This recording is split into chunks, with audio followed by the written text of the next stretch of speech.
Décryptage d'un secteur d'activité à travers l'expérience de terrain et l'analyse d'un chef d'entreprise. Aujourd'hui, on va parler de la réindustrialisation et des grands défis auxquels sont confrontés aujourd'hui les groupes industriels.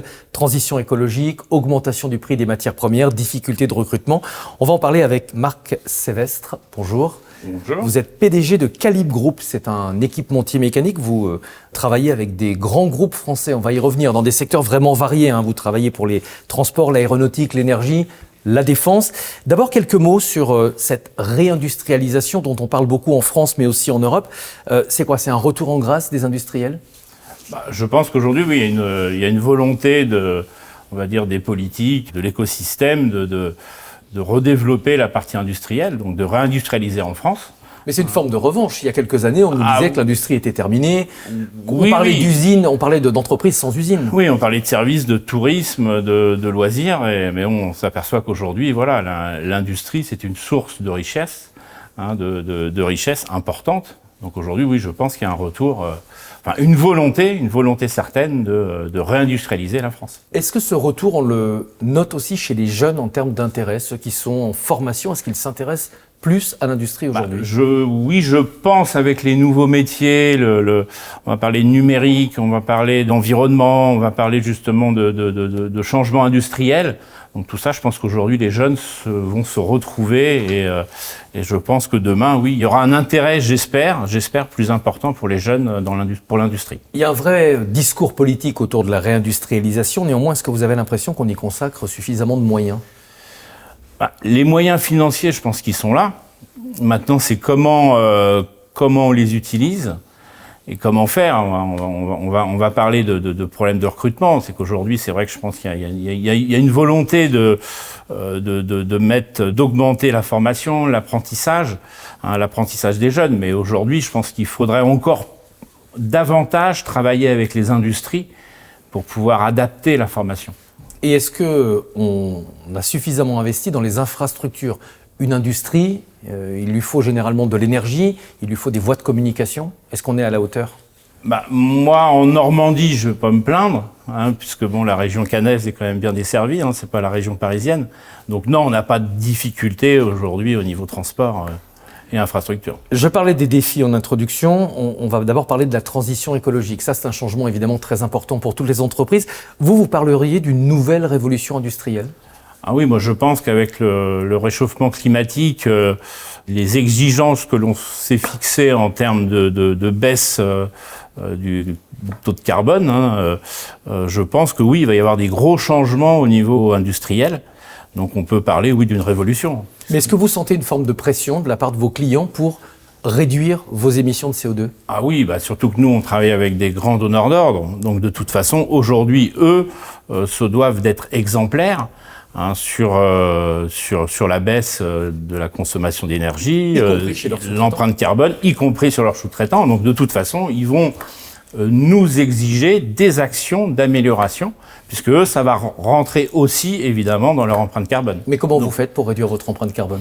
Ça va être des mesures, donc on a une politique RSE pour réduire la consommation, mettre en place de l'énergie renouvelable, donc on parle de panneaux photovoltaïques. On va parler aussi, justement, aussi nous, travailler avec nos fournisseurs pour faire en sorte qu'ils baissent aussi leur empreinte carbone. Donc c'est tout un écosystème qui va se mettre en place pour réduire à terme le taux de carbone. L'usine 4.0, ça aussi c'est une vraie révolution. J'imagine qu'elle ne date pas d'aujourd'hui. Non, le numérique, surtout que moi je travaille dans l'usinage, donc dans les commandes numériques, donc le numérique on connaît depuis très longtemps. Mais aujourd'hui ça va être tout ce qui est autour justement de la fabrication, qui va être beaucoup plus numérisé, avec beaucoup moins de papier, donc ce qui va être, je pense, en plus attrayant pour les jeunes. Donc ça devrait attirer beaucoup plus les jeunes. Alors moi je suis ravi de vous rencontrer parce que vous travaillez avec des grands noms de l'industrie, mais pas uniquement. Thales, qui est un de vos clients, Schneider Electric, Safran, Air Liquide. Comment on réussit à être fournisseur d'entreprises aussi prestigieuses? C'est une volonté, c'est un travail de longue haleine. Donc déjà, c'est une stratégie, c'était une volonté il y a une vingtaine d'années de pouvoir travailler ce qu'on appelle en rang 1, donc avec les grands donneurs d'ordre. Ne pas être sous-traitant de sous-traitants, donc essayer de travailler vraiment en direct avec les grands donneurs d'ordre. C'est un travail, oui, il faut pouvoir se mettre à niveau, c'est de l'investissement, aussi bien en organisation qu'innovation, donc c'est un travail de longue haleine, donc, mais aujourd'hui, je pense qu'on peut être fier de travailler avec des grands donneurs. Quel type d'équipement est-ce que vous leur fournissez? Par exemple, pour Thales, on va fournir pas mal pour parler simplement, on va pas rentrer trop dans le technique, mais on va parler de boîtiers électroniques, c'est-à-dire qu'aujourd'hui, Thales travaille beaucoup pour le militaire. Et dans un engin blindé, il y a énormément d'électronique. Donc autour de ça, il y a des écrans, il y a des boîtiers électroniques, où à l'intérieur, Thales va mettre les cartes électroniques. Il y a des radars, par exemple. Donc nous, on va faire des pièces mécaniques qui vont aller dans ces équipements-là. Vous travaillez notamment avec de l'aluminium comme matière première. Comment est-ce que vous vous êtes adapté à l'augmentation du prix des matières premières? On l'a subi, donc on a été obligé de répercuter auprès de nos clients.